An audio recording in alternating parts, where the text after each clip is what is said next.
Okay. Well, before we start, I want to tell the people from abroad. In case of an earthquake, two things may happen. We can listen to the seismic alert. This is where the earthquake is in the Michoacán and Guerrero coasts, and we have 1 minute to evacuate. And it's very easy. You stand up and leave. Please don't worry about your husband, your computer. You just go out because your life matters, okay? Secondly, the way of exiting is through these stairs. We have a parking lot, which is the safest place. Please go to the parking lot. If you go to the street, we have danger because there's cable, electrical wires, trees. So please, this is one option. When you listen to the alert, or like we had yesterday, that we had an earthquake 120 kilometers away from here, and we felt the earthquake here and in the coast. So we heard the seismic alert when it was already the earthquake. This is an 8 days ago. I was giving a class, and we exit. So please do it calmly. I do not run, I do not shout, I do not push. Okay, don't run, don't shout, don't push, just exit in order. If we push ourselves and we shout, we can fall down and we can have an accident. And this hotel, as you know, it was here in the 1985 earthquake, and it survived, and it's in perfect conditions. But it's important for you to evacuate, okay? So we can start with our presentation.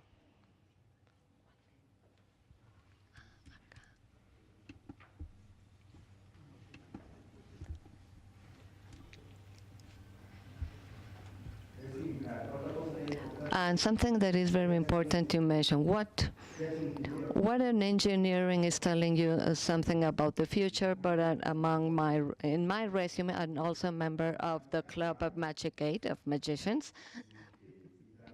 And I have been a wise man in my church. So I have the skill to deliver this talk.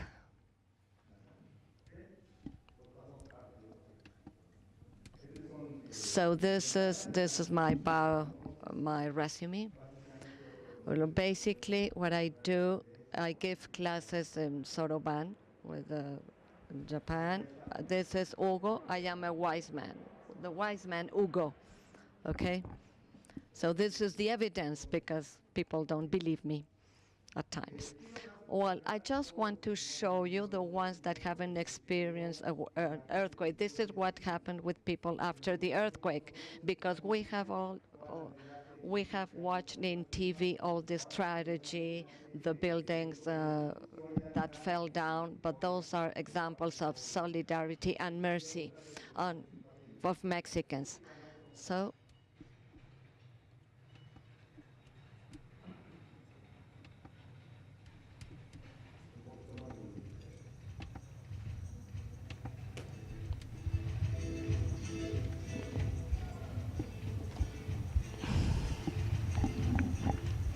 the people help with goods.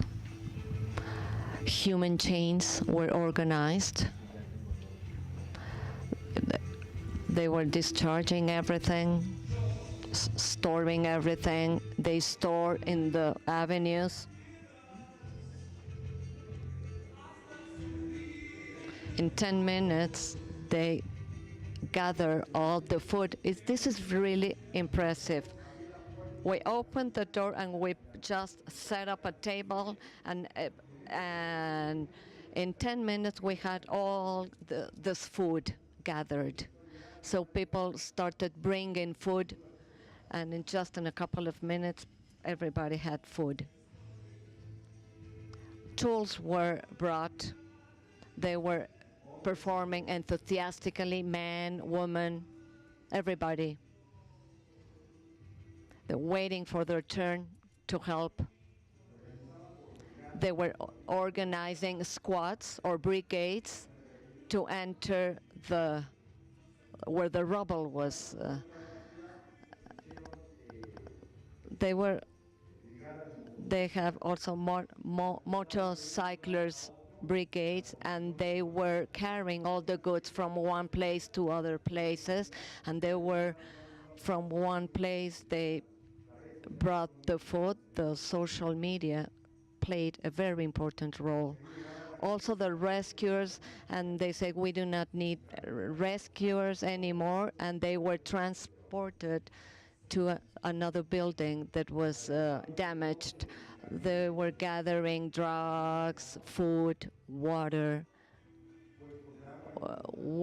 stations. Well, we can think that all this help was for the people damaged, but this was for the ones that were helping as well, because we had people, there was no food, no water, so people helped the people that were helping. This is what really happened. Psychological aid, there were also stands, psychological stands, and some people opened their own homes, and if to have people there to rest, to go to the bathroom. All the rescuers that were there like for hours working had those places where to rest. People, for example, took out this wire to charge the cell phone. So this one way of helping. The doctors were equipped with hard hats, ropes, also water tanks, the police.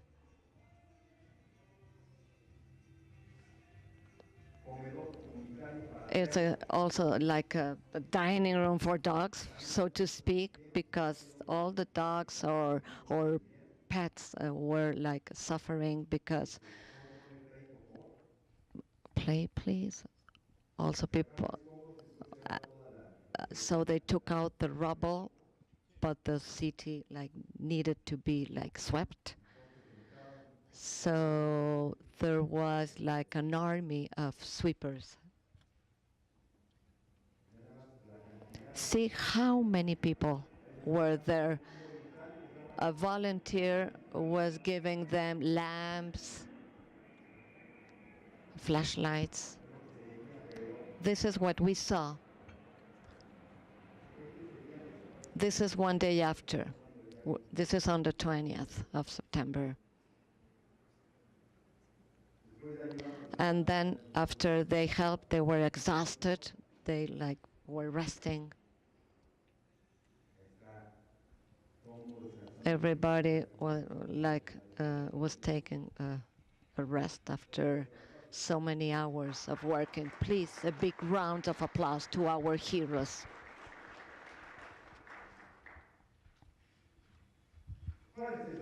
So what's the balance?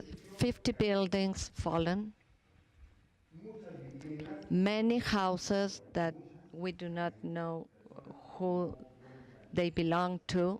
They are falling. They are not part of the statistics. They are in the misery belt. They were badly built. Nobody has talked about them. There's another 50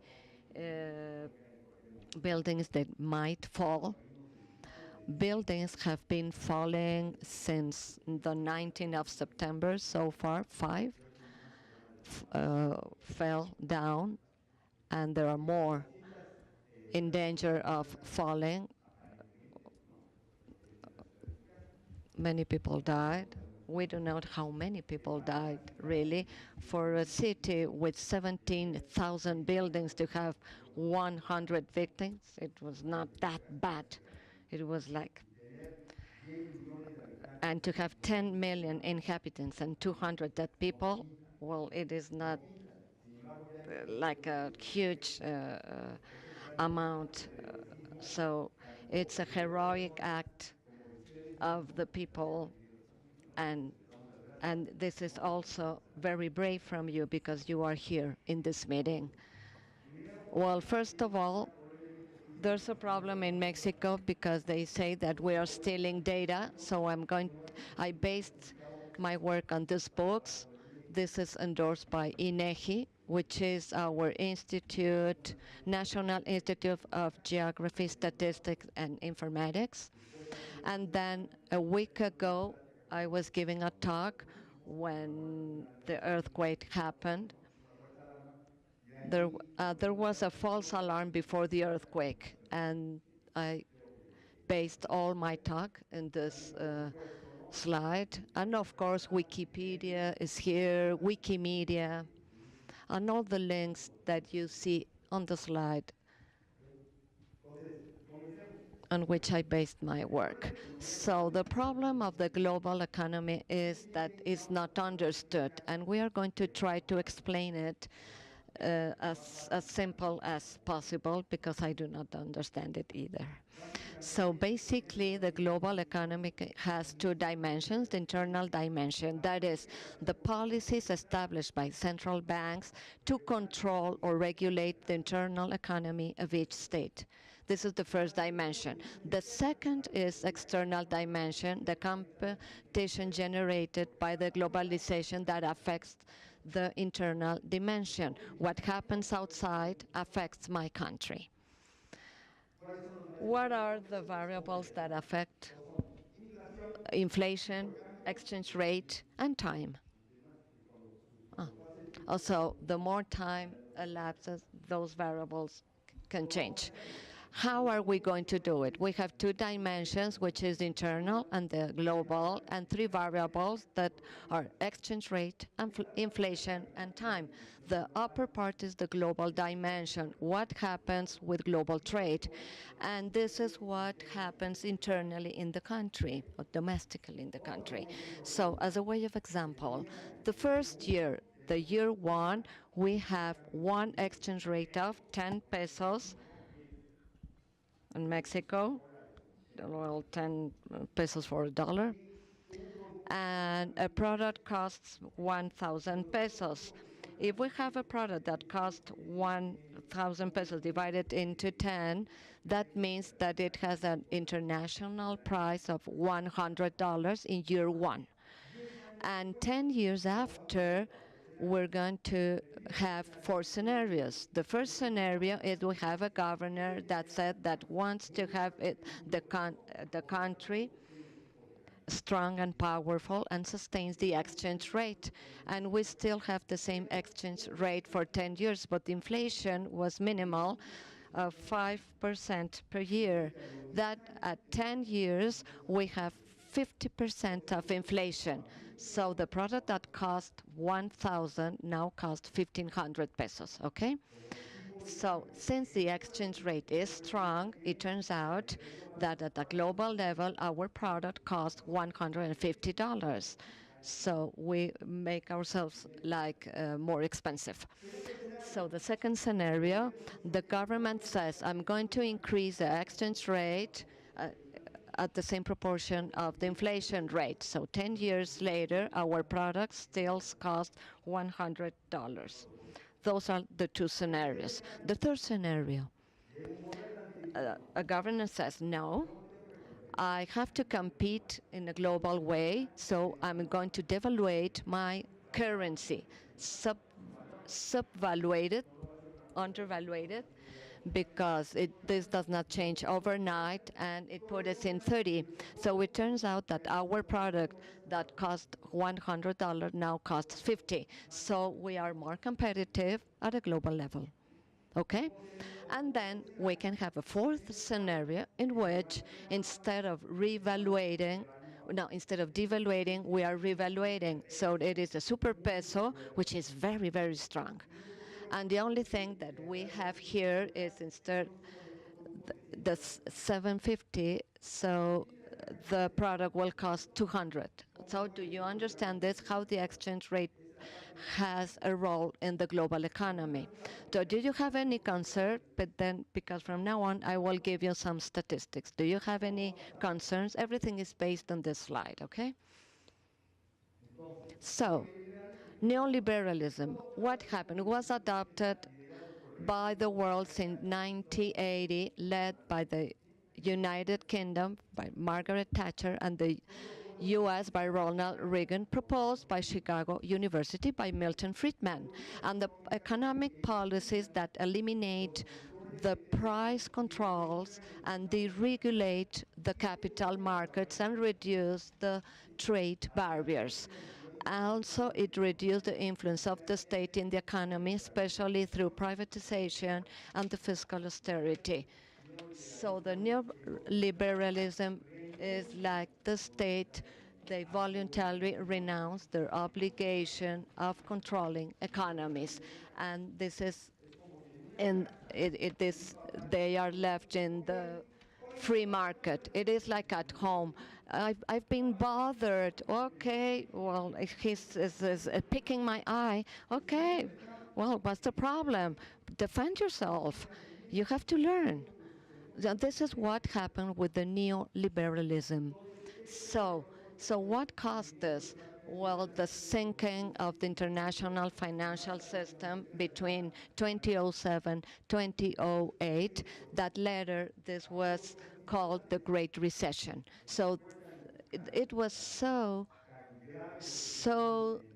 serious what happened in the United Kingdom with Margaret Thatcher, that Margaret Thatcher had to renounce.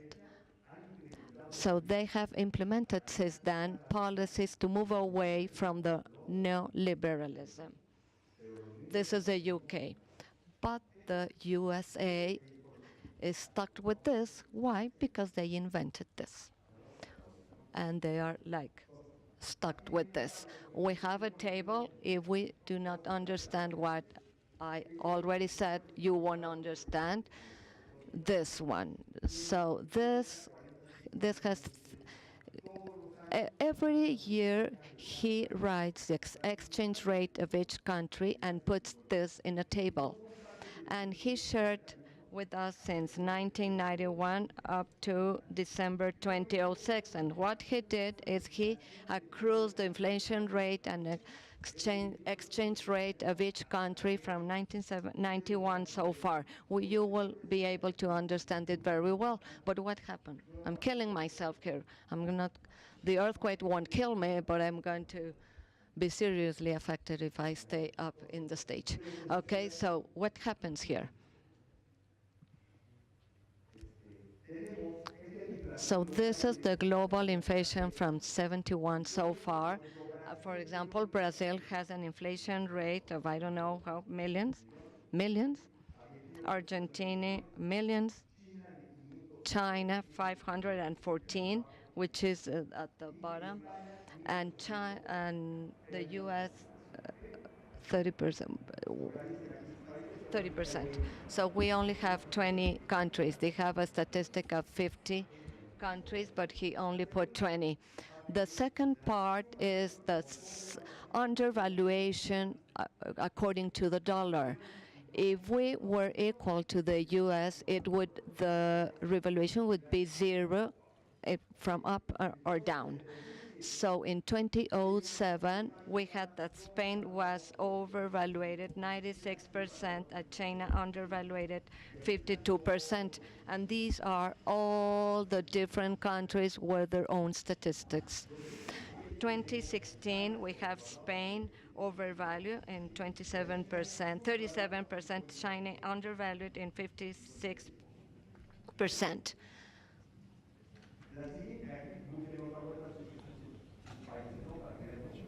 As you can see your countries. So what happens here? If we have the so-called 1,000 pesos that I was referring to, and we had one exchange rate of 740, it'll give us $135, okay? But if those 1,000 pesos at this exchange rate, we will have 25 or some dollars. And this is a comparison with the China prices. What happens?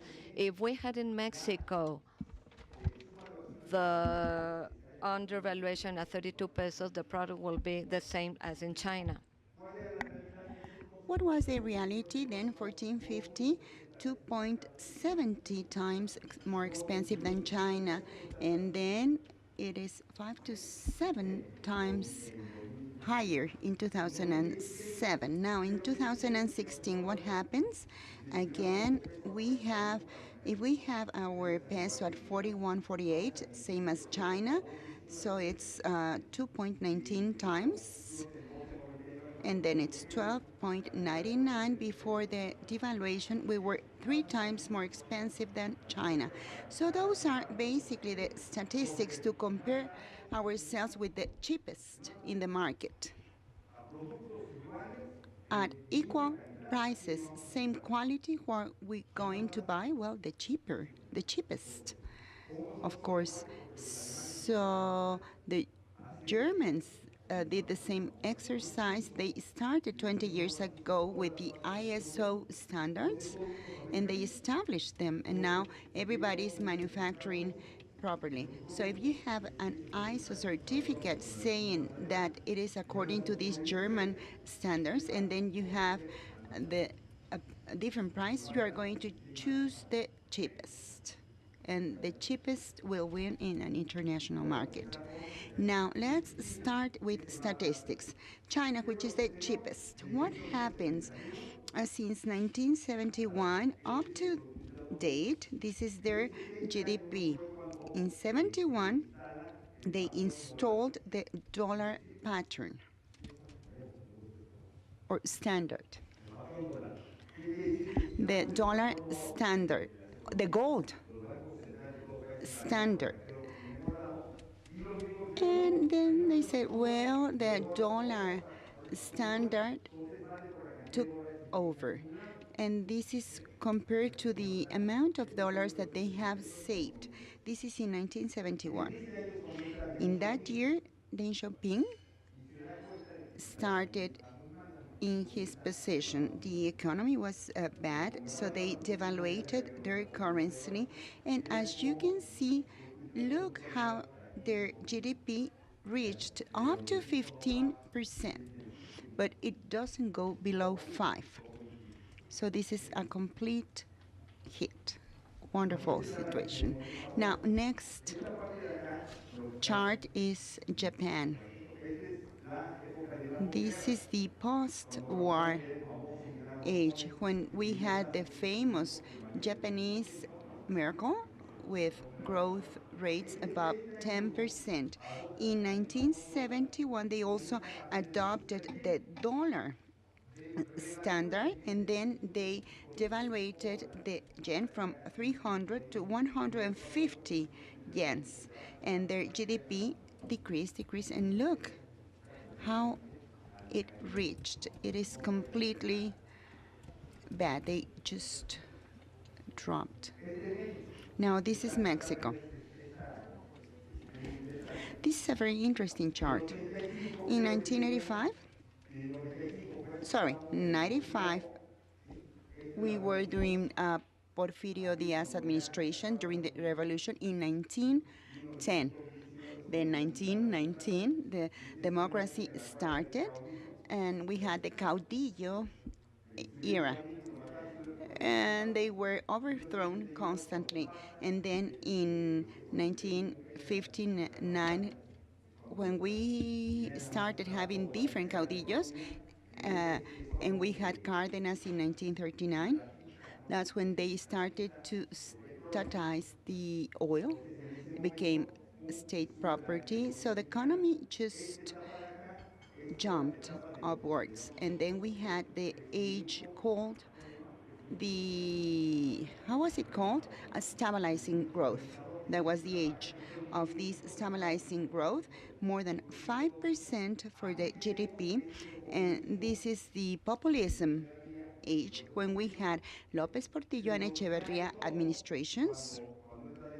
And then we had De la Madrid administration with rocketing inflation. That was a bad time for Mexico. And then in 85, we started with neoliberalism, and we haven't been able to fix things since then. This is Mexico. I know this very well, by the way. So Now we have very interesting charts. In all the charts that you will see here, you will have two lines. China, which is this one that I am pointing out, and the other one is United States. We're going to compare all countries with China and the United States to see their behavior. Brazil. Look how Brazil is performing. It follows what China is doing. They already know what the way is, according to the Chinese. Then Japan. Japan is this one. Look how they have increased their currency value, their yen value. And Japan, it's very expensive right now. It's a very expensive country. And Mexico goes back and forth. As you can see, we have here the 94 crisis, then the last devaluation that we had with Calderon administration, then Peña Nieto devaluation, and 1981 we also had the López Portillo administration devaluation. So you can see all the devaluations there for Mexico. Now, in 2016, we are cheaper than the United States, but we're going to recover because we have a very solid currency, a strong peso, according to what they say. And here we have the famous Asian tigers. Remember? Look how all of them were cheaper than the United States in their boom. And suddenly the Koreans started to get more expensive. This one, this is Malaysia. This is Malaysia. Look how Malaysia is. And this is, this is Thailand, then Malaysia, and this is Indonesia. These four tigers are starting to be more expensive than China, even when they are still cheap. Now we have Argentina, Venezuela. That's our Latin American reality. Do we have any Argentinian here? Tell us what happened during 1989. Could you tell us? That was when Menem administration started. Look at the super peso level. And then in 2001, we had a terrible devaluation, and then it has stayed there beneath. Then Venezuela, when Chavez administration started, they started going up, the super currency, the Bolivar. And look with Maduro, and it just plunged. Why? Because they don't have anything to export or anything. We had the oil prices that came to 100 and something, and right now our barrel it's about 35.40, close to 30. So obviously that was the main factor. All the Chavez economy was based on oil exports, and they neglected all the manufacturing industry. They destroyed the internal industry, and they based their economy only in oil exports. So when prices just dropped, the economy fell into pieces. Venezuela is cheaper than China, but they don't have anything to sell. That's sad. A very, very sad situation. They cannot take advantage of this moment. Look at this. Do you remember that the European community started more or less in those years? That's when they started. So those are the European countries, and look how their economies are more or less the same. This is the devaluation against dollar, but internal evaluation of each economy, it's internal. So they made the same mistake as Ecuador. Do we have any Ecuadorian here? Well, 16 years ago, they had the same experience. They adopted the dollar, but with a different inflation. So they had a very bad situation. As you can see here, the worst is Spain, by the way, here. And this one here is Germany. the one of the triangle. They are really smart. The euro was invented by the Germans, so they made a devaluation of the euro in such a way that German products are below the US, so Germans are competitive but not the rest of European countries. That's being smart, playing it smart. So the beneficiaries of the euro are only the Germans, not the rest. This is interesting. Again, we have Germany, France, and Italy, and England. And look, England was the top expensive, but then they exited the European community and they started to manage their own finance because they thought this was not sustainable. So they started to manage their pound, and look, it's different to the euro. Remember that the pound it's independent from the euro. Another important thing is those are the most industrialized country in Europe, and all of them are below the US dollar. Interesting. Now I'm going to make a hydraulic comparison to explain this. I am an engineer, so I need to explain this with something that I understand. Look at this drawing. Let's imagine that this is a country. The input in foreign exchange is due to exports, and that's the level of foreign exchange currencies. Well, this is purchase and sell. We're in the ideal world. So we're also going to export capital with the Mexican stock exchange that are entering foreign exchange currencies, and then we're going to export capital or interests. That's a way to export as well. So this is the way it works. So regarding exports, if we have more exports, the tank will be fuller. If we have more imports, it will be lower. Now, let's get back to the chart to remind us how inflation is performing. This is the water tank theory. The water tank, or tinacos as we call them in Mexico. Well, at the bottom we have China, and on the top we have this Eurozone and England.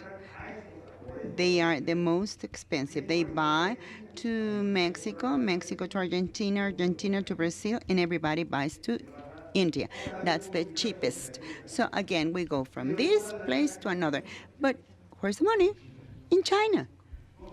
So when they come and say the Chinese will work just for a plate of rice, no, that's not true. That's not the reason to be the cheapest. They are cheapest because they took care of their inflation and their exchange rate.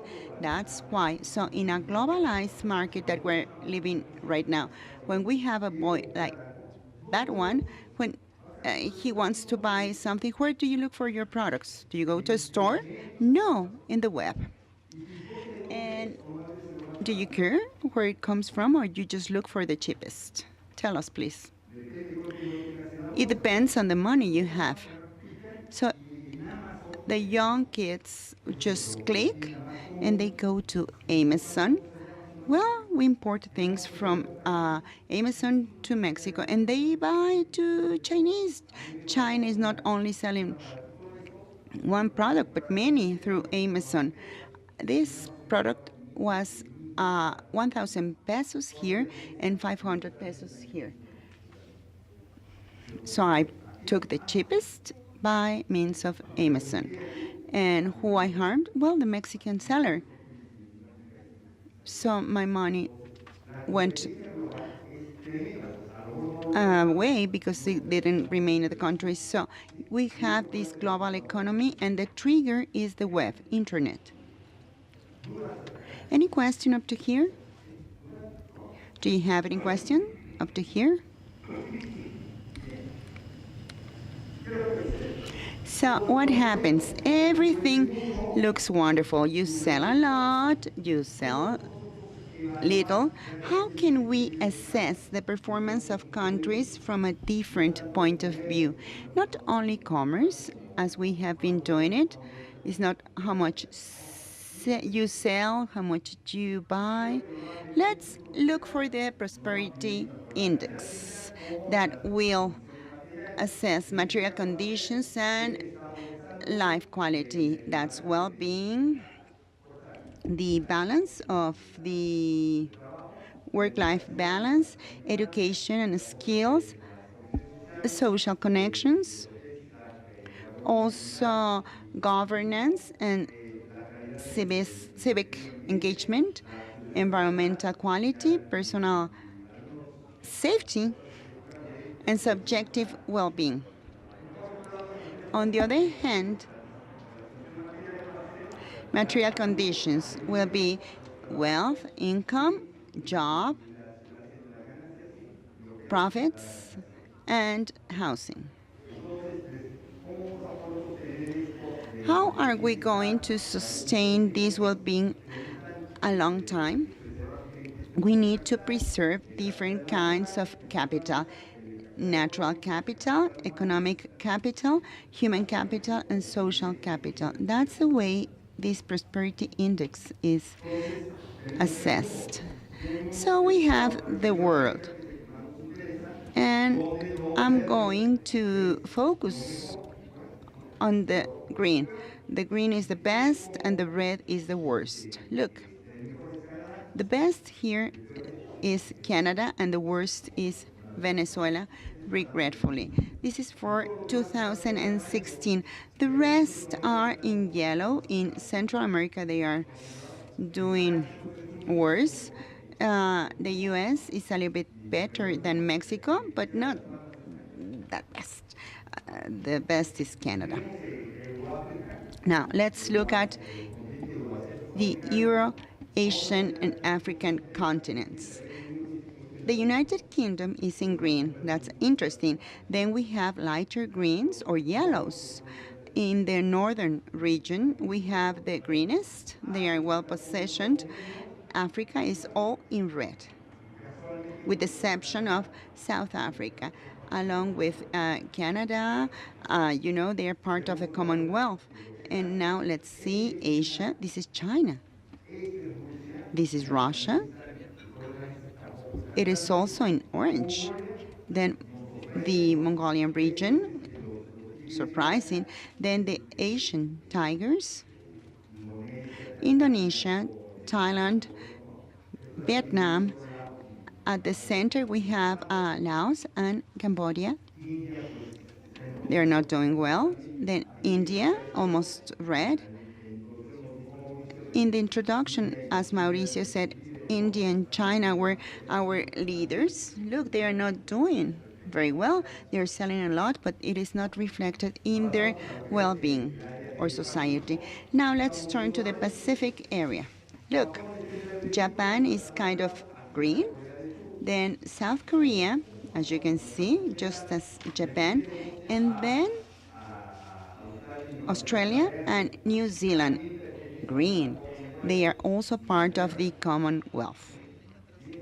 England, look at that. And also North Korea, well, we do not have any data. As you can see, they don't give any data. Those in gray are those countries that will not provide information. And as you take this from the World Bank, they don't give any data. You don't know really. All this in gray, well, we don't know how they are doing. That's the way the world is. Now, another important thing, inequality. Inequality 1 would be that everybody will earn the same. And 0 is when you have somebody earning everything and the rest do not earn anything. So there are two ways to measure this, how the countries will develop and how others are unequal. Those are two different measurements that will let us know how we are helping our nations. This is the Gini index that shows the following. The top equalitarian are less than 20 and the others are the least equalitarian. Look, this is interesting. We get back to this one. The top equalitarian will be Canada, Australia. Look how they are very equalitarian in India. That's an interesting piece of information. Those that are in green are the top equalitarian. Look in America. Inequality is huge, especially in some countries like Colombia, Peru. Look here. That's Bolivia, Nicaragua. Something that is very interesting is that we Mexicans, all the Americans, all see the American dream. Let's go to the United States because we are going to live well. No, they are not equalitarian, so there's nothing to earn going to the States. They're just as bad as we are. That's a very interesting piece of information. Now, again, see those countries that are in the Commonwealth. They are in yellow. They are not as good as green, but they are not doing so bad. Now, look at China. It's completely unequalitarian. South Africa, that was doing fine in the previous chart. Now it's not looking good. Venezuela is not so bad in this case because they're just the same. Everybody is the same.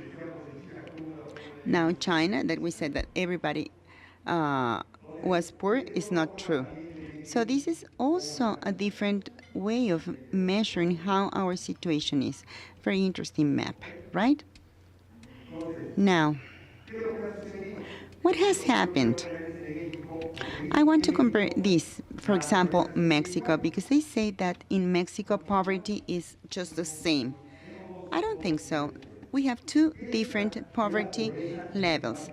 This is the patrimony, or people with income below the cheapest level. So, and then we have the other one that people that have enough money to buy food, shelter, and clothes.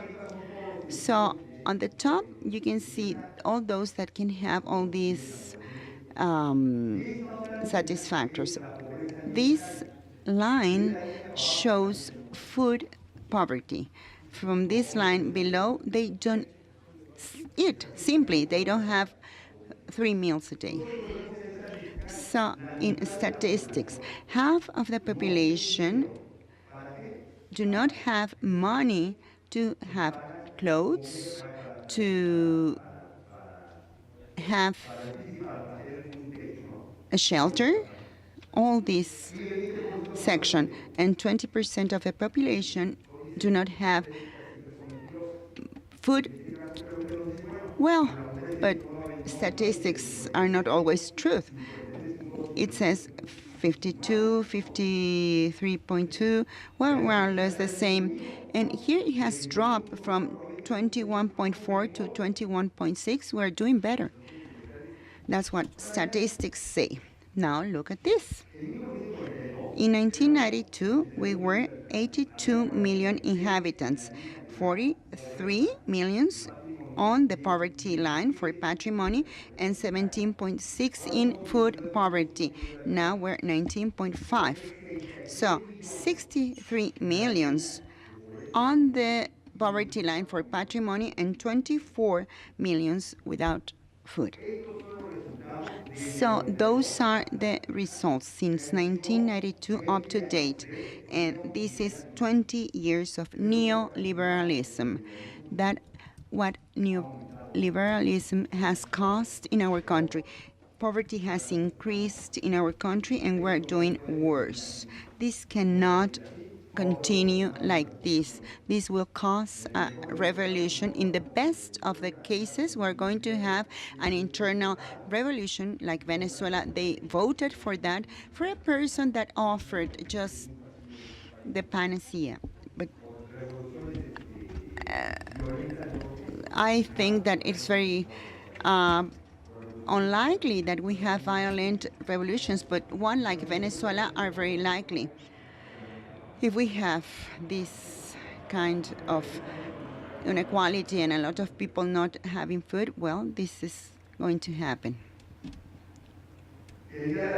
Yesterday, according to the gospel, we had this. Jesus said, the kingdom of God is similar to an owner that at town he went to hire some peasants for his crops, and then they started to sign a contract. That's a modern terminology, but according to this, they just went to work at the vineyard. Then at noon, he went out. He saw other people at the square without job. They were not lazy. They didn't have a job. And he said, go to my vineyard and I will pay a fair pay. He didn't say how much. He just said a fair pay. And then in the afternoon, he did the same. So he did the same 3 times a day. And when the day was over, he found other people at the square, and he said, how can you be here without working? And they said, no one has hired us. Well, go to my vineyard. And he didn't even tell them that he was going to pay them. I'm just going to pay. They didn't say what to pay. And they went to work. Then, in the evening, the owner of the vineyard told the foreman and said, pay them a denarius. That was the currency equivalent to the minimum wage, to be able to buy food, clothes, shelter. That was the fair or rate. And in the Bible, it was 1,000. So if you earn 5,000, it was a lot of money. So they received 1 denarius. And the others thought that they were going to receive more, but no, they just received 1. That's important. So they started to protest against the owner. They said they have just worked 1 hour and they earned the same, and we have been working since dawn. And then he said, I'm not making you any injustice. Were they in a denarius? Look, this is very important. The legal aspect and the fairness. They had adjusted to 1 denarius, and the others said that they were not just or fair.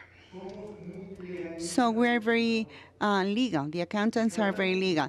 And every time that we integrate a financial statement, can I put this cost? We look for the law. In the law, it doesn't say it is forbidden, so I can include it. We are just legal, but we're not fair.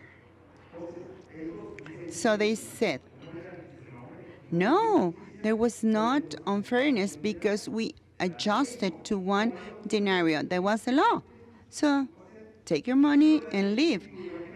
And I want to give him the same, and then I don't have the freedom to do, or are you going to be jealous because I am good?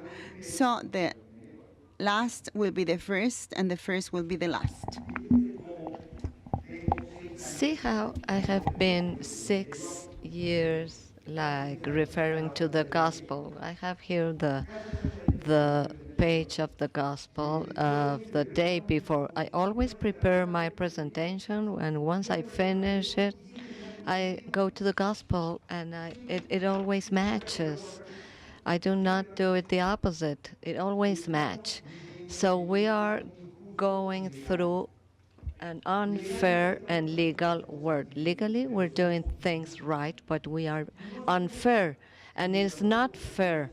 And if you are here in this hotel and being beautiful, there are 60 million people in Mexico starving.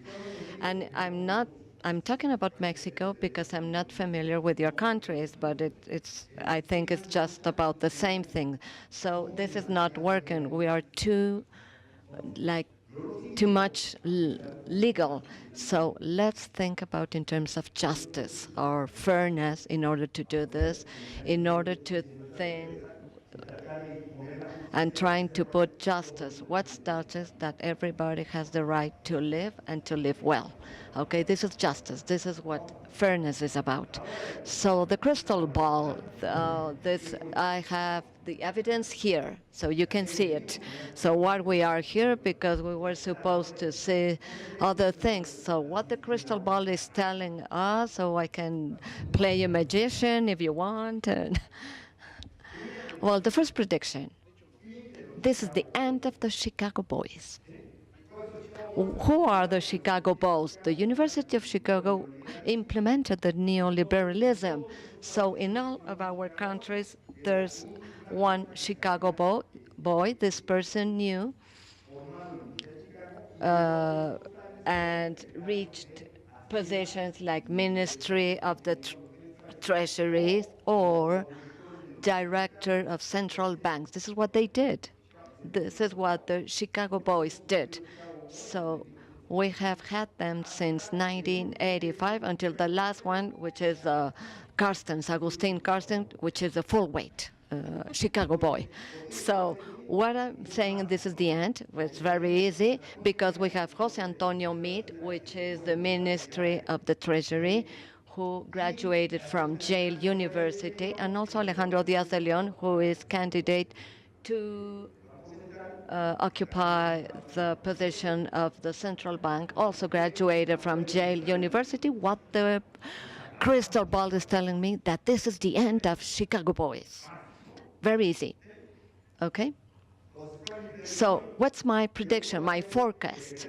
One is going to be the Ministry of the Treasury, and the other one is going to be the governor of the central bank, but I don't know who will be performing as such. Next year we will tell you the final result. Well, the end of neoliberalism, this is the second prediction or forecast. So who can tell me who is the Ministry of the Fed? Who is the Secretary General of the Fed? Janet what?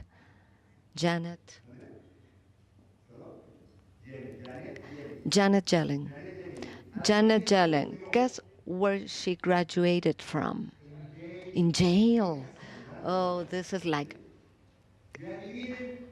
how convenient. And who was her mentor? James Tobin. He was a mentor of Janet Yellen. So let's say what James Tobin has to say. If the crystal ball that says that this is the end, well, let's refer to James Tobin. Well, he developed important contribution for the study of financial markets and prepared theory to explain how financial markets affect the consumption of people and investment decisions. So, unlike the monetary school, because he's the enemy of that, Tobin argues that we cannot predict the effect of monetary policy on production and unemployment. We saw that. That is, there's unemployment and we have problems of production with neoliberalism. Only by knowing the interest rate and the growth rate of the money supply. So there's nothing about inflation here. For Tobin, monetary policy has its effect since it affects investments of capital in plant and equipment on an and long-standing consumption goods. And even though the interest rates are a very important factor in capital investment, there is not a direct relationship between interest rate and investment as it is raised by the classical economy. For Tobin, monetary policy has its effect, since it affects capital investment in plant and equipment and long-lasting consumption goods, and even though interest rates are an important factor between capital investment, there is no direct relationship between interest rate and investment as it is raised at classic economy. There's risk factors that are fostered by speculation. Every time we have an exchange rate change, we have interest rate of 0 in US and we have 8% in Mexico. When the central bank lowers the rate in Mexico, the capitals flee, and this affects all of us. And Tobin is stating this. So the monetary people didn't say that before. Okay, so this is like a Tobin style policy. There's a in accounting. Do you know this concept? Well, the third prediction, I mean. It is in Chinese, okay, it's very difficult. How can I know this? Because my crystal ball tells it, okay, tells it. It's full of Chinese people. So what happens? Why China matters? If the economic model does not change, we have to follow the Chinese policy of devaluation, okay? So we have to follow the example of the Chinese. But for this, we need to have intelligent presidents and businessmen that are smart and also smart citizens. Because every time the currency devaluates, we are so affected in our pride, in our pocket, and I'm not going to go to Orlando, Disneyland. I cannot go shopping. So we're not acting well. So we are in. And we pressure our governors not to devaluate. And he doesn't want to feel the pressure, so what he does, he revaluates. So this is one option. The other option is what our presidents do. They revaluate, and what happens? The dollar is cheap. I just I can buy many dollars, and I cause a devaluation. In '82, when our former president said that it was going to defend the peso like a dog, well, he kept the money in his pocket. The mistake of '94, well, was the same, okay? The Peña Nieto last year, before the end of the administration, I'm going to take the money, and the money left, and the currency devaluated. And this is what they do at governors, okay? They put it cheap so they can take it away. So China, if those countries that have 12 years of administration do not have this volatility, the forecast or prediction, the morning is young and the meeting is long, okay? So thank you very much.